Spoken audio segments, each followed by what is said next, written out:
Yeah, so it's the 21 and the 8 EMA that form the rotation zone. So the number one thing you should know is the rotation zone is those two moving averages in whatever period you're looking at. So if it's a 30-minute chart, it's an 8 30-minute period EMA and a 21 30-minute period EMA.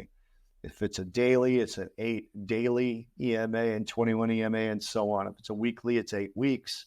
If it's an hourly, it's 8 hours. So they're period EMAs, not time. Some people have an 8-day EMA and they have that same one on all of their charts. It's at the same level. Not with this. That's number one. Number two, I do pay attention when the EMAs cross, but I don't trade when the EMAs cross because they cross a lot, right? What I pay attention to is cross 1, 2, and 3. And depending on which asset and which direction it's going, sometimes I said cross. What I pay attention to is after they cross, do they move in a direction? Do they steepen in one direction or the other, either up or down? And do they begin to separate?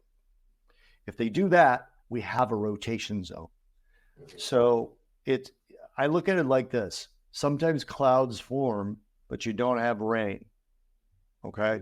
Just having those EMAs on the chart does not make a rotation zone. There has to be a certain shape to them. Okay. So just because you have clouds doesn't mean it's going to rain. They have to be a certain type of cloud, right? So they have to be angled, widening out, and then I look for the first, second, and third test of those rotation zones. And if the test holds, I can go in the direction of the zone. That's what I use them for.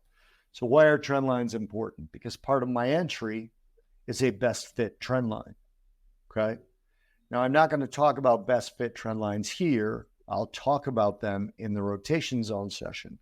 And the reason I'm doing trend lines first is because you have to know what trend lines are. So last week I did traditional trend lines, which is the way that they teach it if you're going to be a CTA, a chief technical analyst, or a certified technical analyst. They'll teach you what I showed you last week. If you're going to trade trend lines, which you can do, that's what I'm going to show you today, how to draw those. I was going to ask, is the same thing with best fit lines and the trend lines? No, they're different. They're different. A best fit line is a guideline. A trade trend line has specific rules, which I'll go through when we're ready to start here. Okay, I think it's enough time for the disclaimer. I will stop presenting the slide, and if you want to take over from there. Yeah, I'm going to basically do my full screen on this one. All right, so you're going to see a weird screen for a minute there. Yeah. Okay, and I'm going to share it and just put up the PowerPoint. And Badish, I'm going to rely on you to tell me when the whole screen is the PowerPoint. It is visible right now, Bob. Okay, so we're going to talk about trade trend lines. Within this PowerPoint, I am going to review traditional trend lines first. So in the last lecture, you learned about the concept of traditional trend lines, that they require 3 points to be considered valid. One of the challenges with using trend lines is having a consistent method of drawing them and updating them. For example, on the third touch that pierces the trend line, do you redraw it every time or leave it in the original place? How about redrawing on subsequent tests of the trend line? When do you leave it where it is and when do you update it? We also looked at the concept of best fit trend lines, which we're going to go over again in the rotation zones. Using best fit lines normally leads to inconsistency in terms of how to draw the lines the same way every time. When do you ignore shadows or wicks when drawing the best fit line? So I mentioned this last week. This is a chart we sent out about 7 years ago, okay? It was a Euro US dollar chart. And we sent it out to about 14, 15 traders. And we asked them all to draw the trend lines that they see on the chart. And then we put all the trend lines on one chart and we took a screenshot of it. And this is what it looked like. Okay, so this is 15 different traders drawing the trend lines that they think are important on this chart. This is a mess, right? And this is why you need a consistent way to draw trend lines, right? Because if you pick any one of these, I'm sure there's a reason that these traders drew them this way. But for those of you that never use trend lines or aren't sure how to draw them, if I show you this and say, pick the most important trend line, you're going to tell me I'm crazy, and you'd be right. I would be crazy to try and tell you this. So it kind of goes like this. When you're looking at different trend lines on this particular set of candles, you could draw a trend line here. That's a traditional trend line. You can see the 3, even 4 points. You could draw it here, which is slightly different, where the trend line starts in this area here. You could draw it here if you're looking at more of a short-term price move. You could draw it here if you adjust it from the point that you drew the short-term one at. You could draw it there. You could flatten it out a little bit and draw it there. You could cover more of the down move and draw it there, or you can cover the entire current move and draw it there. That's the problem with all these different views of trend lines, which is why we like to teach a specific way of drawing trend lines. So to help address the issue of a consistent method to draw and use trend lines, we're going to now consider a different way to draw trend lines. And we call these trade trend lines. Trade trend lines only require 2 points to be properly drawn. All right, so to help address the issue of a consistent method to draw and use trend lines, we are going to now consider a different way to draw trend lines. And these trend lines are called trade trend lines, and they only require 2 points to be properly drawn. To draw a trade trend line, the 2 required points are called the initiating point and the defining point. The initiating point is similar to the traditional trend line initiating point, and it's the point from which the trend line initiates, where it starts. The second point required to draw a trend line is called the defining point. And the defining point basically decides what angle the line is on, okay? A trend line is drawn by connecting the initiating and defining points. To find a valid defining point for an upward sloping trend line, start from an initiating point that is at a major swing low. Move bar by bar to the right, connecting the initiating point to the next bar's low. If the trend line that is drawn cuts across any price action at all to the right, or any future price action is below the trend line, then it's not a valid defining point. You have to move to the next bar's low. If price action does not touch a trend line, and the trend line is upward sloping, then you may have found a potential defining point. A defining point is confirmed when the bar after the defining point closes and no portion of that bar touches the trend line. So this is just a repeat. It's very small to read here, but it's a repeat of the last slide. So I can draw a trend line here, okay? I have an initiating point and a defining point right next to it. And until this trend line gets broken, it is a correct trend line, even though the points are right next to each other, okay? But then once it's broken, this one is not correct, okay? Because you're drawing from here to here, and the price action before it has broken that trend line, okay? Same thing with this one. You've got wicks and bodies of candles through it, so it's not correct. Neither is this one, neither is this one, and neither is this one. The correct trend line for this chart is right here. This candle all the way to the left where the trend line is started is the initiating point, and then the first green candle's low that it touches is the defining point. The market then closes the next candle without touching the trend line, and then you get a test of that trend line and it holds. So it remains in place. So here's how we would draw that, okay? You have an initiating point and you have a potential defining point. Let me go back and do that again. Here's your initiating point, the low of the green candle. Here's your potential defining point.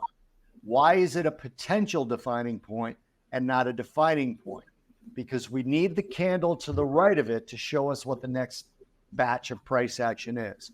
So I'm going to go ahead and draw this and know that this is a potential trend line. Now the next candle closes and it does not break the trend line. We have a confirmed defining point and we have a valid upward sloping trend line. That's it. That's all it is. So here you have an example of it, an initiating point and a defining point. This is a valid upward sloping trend line. Even though all the way to the right, this candle has closed through the trend line, we don't know what happens with the next candle, so we're not redrawing it yet. We're just leaving it as it is. If this red candle all the way to the right closes below and we continue lower, it's going to be a break of the trend line. How would you draw a downward sloping trend line? Well, sorry to interrupt, Bob. Yeah. John says, so use swing lows. So that's the question. Yeah. Use the swing lows. But swing lows when it's an upward trend line, right? Upward slope. Yeah. When you're doing a downward sloping trend line, which I'm showing you right now, you're going to use a swing high. Nice. Yeah. So here we have a swing high, and that's going to be the initiating point. There we have a potential defining point. Why is it a potential defining point? Because we don't have one candle to the right with price action not touching the trend line. So let's say that this is the price action that just happened. I'm going to draw this trend line here, and I'm going to wait. This is not a confirmed trend line for me yet. Now, the next candle closes, nothing touches the trend line. I now have an initiating point and a confirmed defining point and a valid downward sloping trend line. Same thing here. This is actual price action on a chart. Initiating point, defining point, and no other breaks of the trend line. That is a valid downward sloping trade trend line. Now, traditional trend line people will tell you this is not a valid trend line because it doesn't have a third point. I'm telling you, you can trade off of these. So it is. Okay. Let's talk a little bit more about the defining point. A confirmed defining point can become the initiating point of another shorter trend line. Start with a confirmed defining point, using it as the initiating point, and repeat the trade trend line rules. Move bar by bar to the right, connecting the initiating point to the next bar's low in the case of an upward sloping one. Verify no price action to the right is touching the trend line and confirm that you have a defining point for the new shorter trend line. So here we have an initiating point. Here we have a potential defining point. Now we have some price action, so we have a confirmed defining point. Now we have more price action, and we may want to draw a second trend line. So we start at the new initiating point, and we go to the new potential defining point. And now we have a confirmed second defining point. So now you have two confirmed trade trend lines on a chart. And you can play the break of one with the target of the other, right? That's why these are trade trend lines, because they show you trades. In this particular chart, we have three of them. We have an initiating point and a defining point with the green arrow that becomes a new initiating point. And then we have a new initiating point going to the next defining point.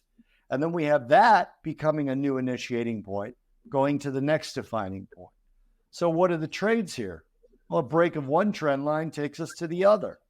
And then a break of the other trend line takes us to the next. Not every time, not guaranteed, but you have breaks and targets. And that's what we want in trading. Defining point becoming the new initiating point and a downward sloping. We have an initiating point. We have a confirmed defining point because the bar next to it closed and it didn't touch the trend line. And now we have a second trend line. And while we wait for the next candle to confirm whether this is a valid trade trend line or not, And it is because nothing is touching it. So now we have two downward sloping trend lines that we could potentially trade if we decided to. Here's another example on an actual chart. 3 trend lines, right? Initiating point, defining point, new initiating point, and then another new initiating point and a new defining point. Now, I left this price action here to show you how they trade. You get a break of one and it goes to the other. Then you get a break of the second and it goes to the third. Okay, now you still have to do your risk reward, but you have your built-in resistance in this case and your built-in support in the other one. Now, when do you draw trend lines? Wait to draw trend lines until the bar that confirms the defining point has closed or is nearly closed. Otherwise, you'll constantly be drawing potential trend lines that do not become confirmed trade trend lines. Remember, the bar after the defining point cannot touch a trend line at all, or it is not a valid trade trend line. A trend line remains valid until it's broken, and there is a valid redraw.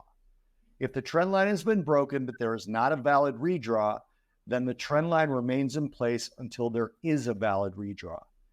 If a trade has been taken off, a trend line then is not redrawn or removed. If a trade has been taken, a trend line is not then redrawn or removed until the trade is finished. As long as a trend line has not been redrawn, then there is still a potential trade that could trigger off of it. So here's an example of redrawing trend lines. So here's a valid trend line, okay? And I'm running through this so that I can get through everything, okay? Now it's hard to see, but we have an initiating point and a defining point, and this lower green candle all the way to the right is not touching the trend line. Okay, it's a tiny space is there. So now we get some price action, everything's fine. Now we get a break of the trend line. I'm leaving this trend line alone until I get more price action. Now I've got more price action, I redraw it, and I have a new valid defining point, right? Now, if I go back, you say, well, why didn't you trade this? Well, the truth of the matter, I didn't trade that because I didn't have a close below the trend line.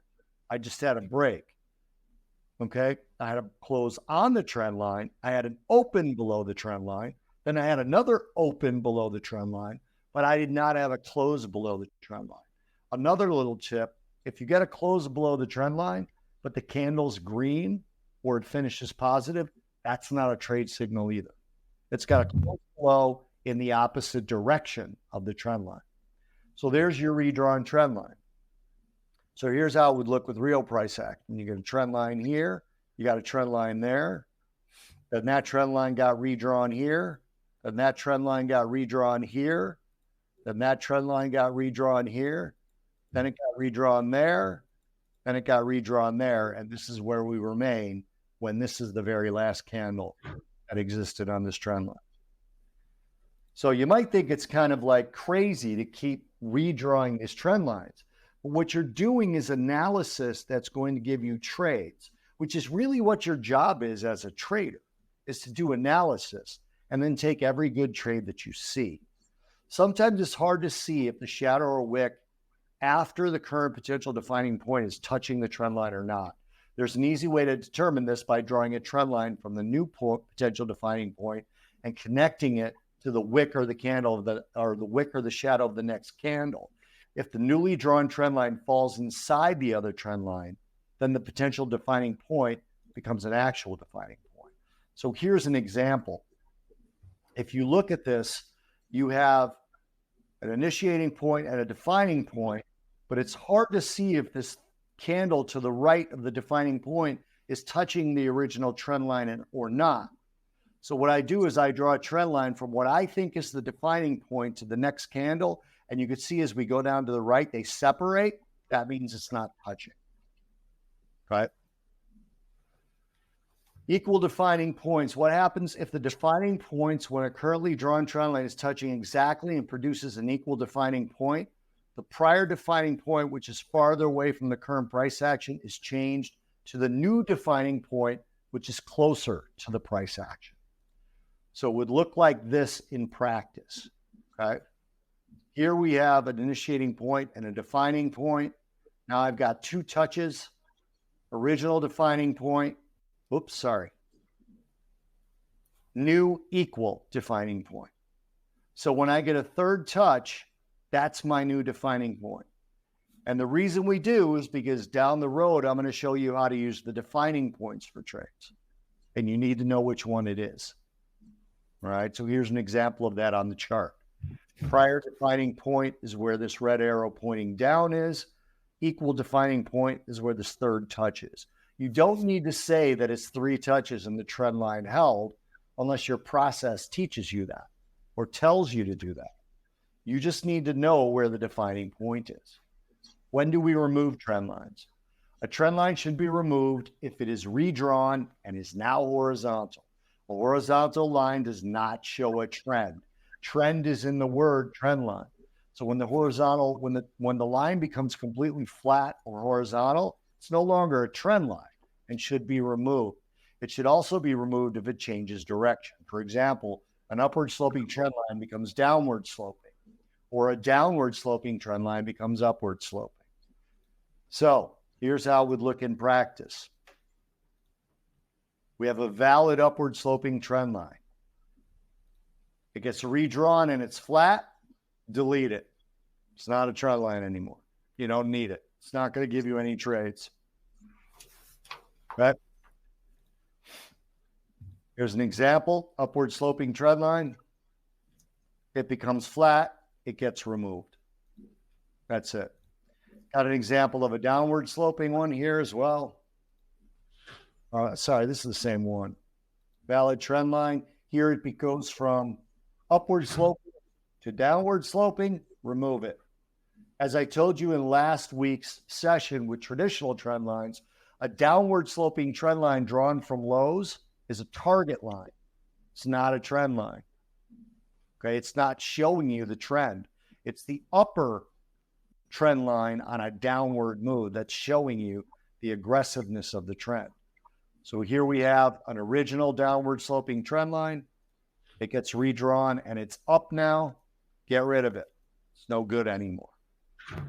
So in summary, a trend line has 2 points, the initiating point and the defining point. A defining point is not valid until the bar after the defining point has closed and no part of that bar touches the trend line.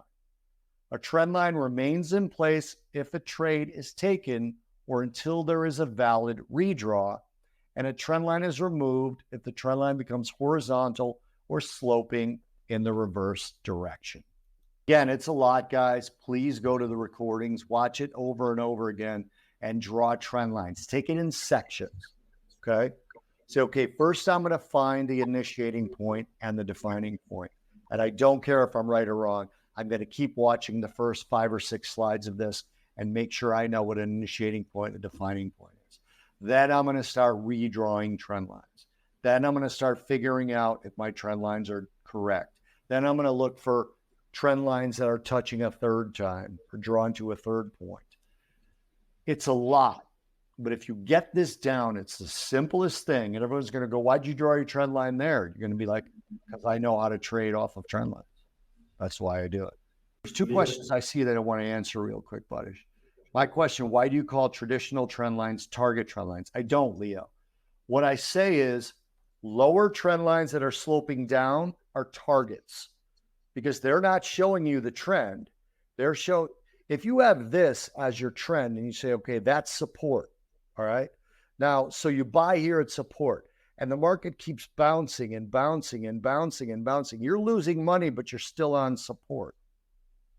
So it's worthless, okay? So what you would do instead is, what else do I have? Let me get another pen.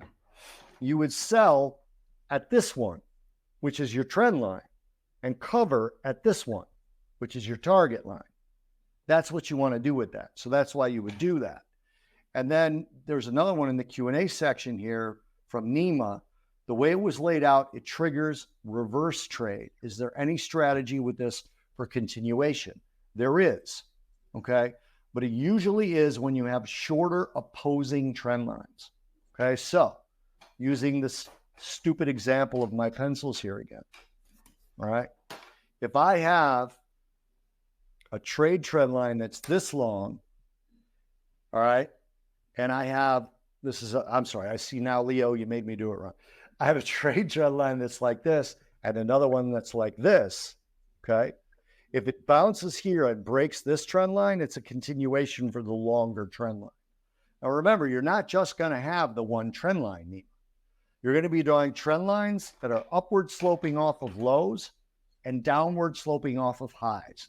And you know that the longer the trend line, the more data it has in it and the stronger it is. So if you want to trade continuations, you want to look for a lower trend line to hold and a shorter trend line to break. It's really simple. And you'll see that if you practice drawing them. We have another one, Bob, there from Razali. How about Gann fan trend lines? Is it reliable? So that's an interesting thing. As you redraw trend lines, Razali, you'll see that you're drawing Gann fans, okay? But you're not stuck on the percentages that Gann used. Okay, Gann said his fans were only reliable once they were separated by a certain amount. I disagree. But when you look at it from that perspective, you're not reliant upon the percentages of Gann.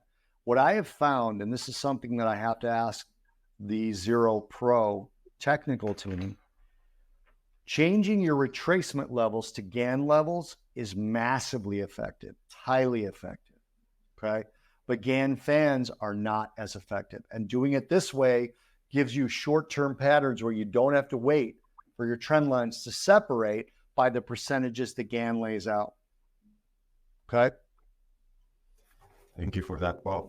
Yeah. My question was, the last question was about how we can understand that trend line get weakened on the trade trend lines. How it gets what? How we can understand that. Is there any signal that we can understand the trend line get weakened? Well, it never, yeah, because like if you have a trend, let's say it's an upward sloping trend line and it's like this, okay, and then you get a break, but a reversal back up. Now it's like this, the trend is weakening. Okay. Now you get a break and it goes back up, the trend is weakening. And that's when NEMA wants to start looking for an upper trend line to break, right? Is when it starts to steepen again and gets aggressive. When it starts to weaken, these are likely going to be going from here to here, right? So you can relate the two trend lines to each other.